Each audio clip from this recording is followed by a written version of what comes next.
Thanks for watching Naseer Javed channel. और चलते हैं सीधा मुद्दे पर। मुद्दे की बात यह है कि अब गौतम गंभीर क्या एक्सक्यूज देंगे, अब गिल क्या एक्सक्यूज देंगे। न्यूजीलैंड ने आपको आपके ही घर पर 37 साल बाद हरा दिया है, और ये वो न्यूजीलैंड की टीम है जो कि कोई उनकी बेस्ट टीम नहीं है।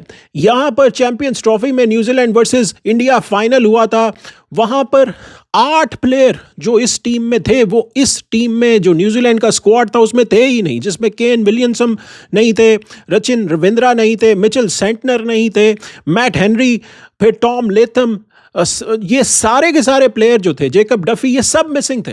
और इंडिया की पूरी लाइनअप थी, सिर्फ बुमराह और हार्दिक पांड्या नहीं थे, और वहां पर न्यूजीलैंड ने आपको जो हराया है।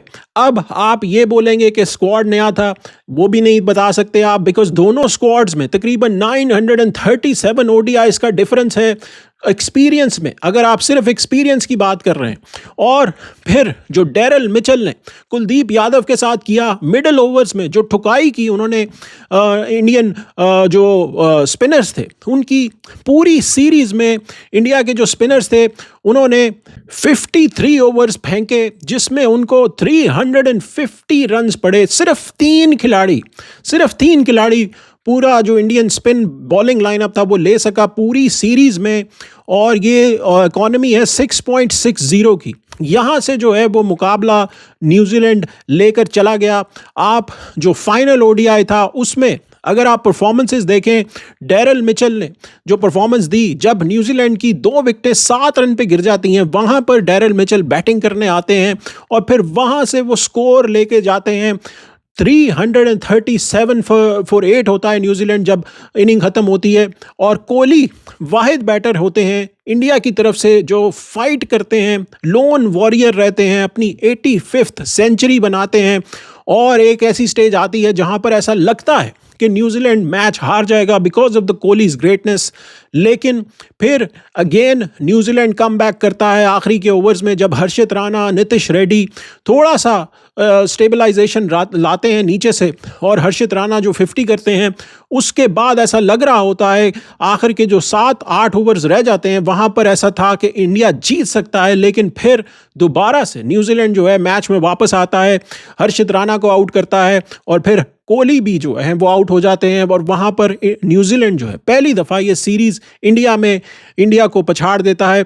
सो अब गौतम गंभीर के पास क्या एक्सक्यूज़ होगा ये देखने की बात है, बिकॉज अब आप श्रीलंका से भी ओडीआई सीरीज हारे हैं, ऑस्ट्रेलिया से भी ओडीआई सीरीज हारे हैं, अब न्यूजीलैंड ने भी आपको हरा दिया है, और फिर अगर आप टेस्ट सीरीज में देखें तो वहाँ पर भी न्यूजीलैंड ने 3-0 हराया था, साउथ अफ्रीका ने भी आपको जो है वाइट वॉश किया है। यानी कि हारने के अगर रिकॉर्ड्स कहीं पर किसी कोच के एरा में देखने होंगे तो वो गौतम गंभीर का एरा होगा, जिसमें वो हारने के रिकॉर्ड्स बना रहे हैं। यहाँ पर कोहली की तारीफ बनती है, वो जो फाइट करते रहे, लेकिन अगर शुरू से बात करें तो मैच में जैसे ही टॉस हुआ, गिल ने जो है वो डिसीजन लिया, टॉस इंडिया जीता कि हम पहले जो है वो न्यूजीलैंड को बैटिंग देंगे। इस ग्राउंड के ऊपर, जिस ग्राउंड पर ये मैच था, यहाँ पर हाई स्कोरिंग गेम्स होती हैं, यहाँ पर जो है वो 300 इज अ नॉर्म, यहाँ पर जो है बड़े बड़े रन्स होते हैं, 400 प्लस रन्स भी इंडिया यहाँ पर कर चुका है। सो इंडिया यही देख रहा था कि कैसे न्यूजीलैंड को जो है वो 300 के नीचे रखा जाए। न्यूजीलैंड की 2 विकेटें शुरू में गिर जाती हैं, पहले ही 2 ओवरों में 7 रन पे न्यूजीलैंड की 2 विकेटें गिरती हैं। उसके बाद विल यंग आते हैं और वो एक अच्छी पार्टनरशिप करते हैं डेरिल मिचेल के साथ, जो कि चलती है 58 पर, जो है वो तीसरी विकेट गिर जाती है। फिर जो पार्टनरशिप आती है 219 रन्स की डेरिल मिचेल के साथ, जो ग्लेन फिलिप्स होते हैं वो फिर कमाल की बारी खेलते हैं, कमाल की पार्टनरशिप होती है। उसमें सबसे इंपॉर्टेंट चीज़ जो थी वो ये थी कि जब कुलदीप यादव बॉल करने आए, डेरिल मिचेल ने उनको पहली बॉल से अटैक किया। जब पहला स्पेल था कुलदीप यादव का, पहली बॉल वो करने आए तो पहली बॉल पर डेरिल मिचेल ने उनको छक्का मारा। फिर 4 ओवर जब वो करा के गए और फिर उनको जब गिल वापस लेकर आए दूसरे स्पेल में, फिर उनको पहली बॉल पे दोबारा से जो है वो डेरिल मिचेल ने छक्का मारा, जिससे वो प्रेशर में आ गए और फिर उनसे लाइन और लेंथ जो है वो संभाली नहीं गई और जडेजा दूसरी तरफ से भी प्रेशर मेंटेन नहीं कर सके। अगर हम देखें कि क्या दो रीजंस हैं इंडिया की ये सीरीज हारने की, तो उसमें नंबर वन जो रीज़न है वो है मिडल ओवर्स, जहां पर इंडिया जो है नॉर्मली ये करता है कि शुरू में 2-3 विकेटें पेसर्स निकालते हैं और जैसे ही स्पिनर्स आते हैं तो फिर वो चोक करते हैं और मिडल की जो बैटिंग लाइनअप होती है उसको स्पिन के खिलाफ मुश्किल होती है ऑपोजिशन को और वो विकेटें खो देती है रन्स बड़े बनाने के चक्कर में। वो इंडिया यहाँ पर नहीं कर सका और उसका जो सिंपल आंसर है वो है डेरिल मिचेल। उन्होंने टारगेट किया कुलदीप यादव को पूरी सीरीज में और कमाल की बैटिंग की।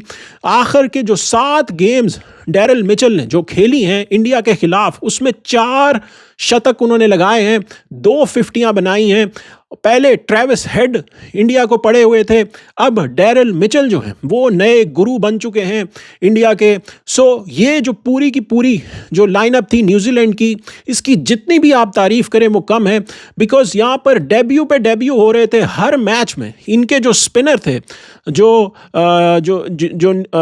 जेडन लिनेक्स थे, उन्होंने यहाँ पर सेकंड ओडीआई में डेब्यू किया था और आज उन्होंने कमाल की बॉलिंग की।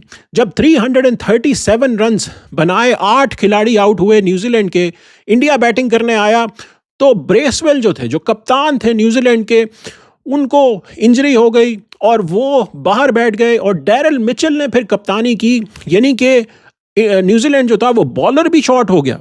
एक जो 10 ओवर करवाने वाला ब्रेसवेल बॉलर है वो भी नहीं था न्यूजीलैंड के पास और ग्लेन फिलिप्स बॉलिंग करवाते रहे। वहां पर भी इंडिया से चेस नहीं हुआ। शुरू में रोहित शर्मा गिल ने अच्छा स्टार्ट लिया था, पहले 3 ओवर्स में बाउंड्रीज आ रही थी। फिर रोहित शर्मा जो चौथा ओवर होता है वहां पर उनका कैच भी निकलता है, ड्रॉप हो जाता है, कीपर जो है कैच ड्रॉप करते हैं, लेकिन उसी ओवर में रोहित शर्मा फिर आउट हो जाते हैं। कोहली जैसे ही आते हैं वैसे ही वो अच्छे लगते हैं और कमाल की वो शॉटें खेलना शुरू करते हैं। शुरू से ही गिल उनका साथ देते हैं। 45 रन्स पर गिल की विकेट गिरती है और अगेन गिल जो अंदर आने वाली बॉल है उस पर बोल्ड हो जाते हैं और फिर जो है वो एक छोटी सी पार्टनरशिप आती है, तेजी के साथ रन्स बनते हैं जिसमें कोहली डोमिनेट करते हैं। अय्यर और कोहली की पार्टनरशिप होती है 20 ऑड रन्स की। वहां पर अय्यर जो शॉट खेलते हैं मिड ऑन की तरफ, वो जो हिट मारने की कोशिश करते हैं, वो उनको ज़रूरत नहीं थी वहां पर, वो भी चलते बनते हैं। फिर केएल राहुल जो है वो अगले ही ओवर में आउट हो जाते हैं और इस 71 फॉर 4 हो जाता है इंडिया। फिर नीतीश रेड्डी एक अच्छी पार्टनरशिप करते हैं कोहली के साथ और इंडिया जो है 159 तक वो पार्टनरशिप लेकर जाता है, जहां पर नीतीश रेड्डी 50 बनाकर आउट हो जाते हैं। फिर जो है वो जडेजा आते हैं, उनसे भी बैटिंग नहीं हो रही, वो भी चलते बनते हैं और फिर ऐसा लग रहा होता है 178 फॉर 6 के इंडिया जो है वो गिर जाएगा और बड़े मार्जिन से इंडिया जो है हारेगा। लेकिन हर्षित राणा फिर आते हैं और वो अच्छी बैटिंग करते हैं, अच्छा साथ देते हैं।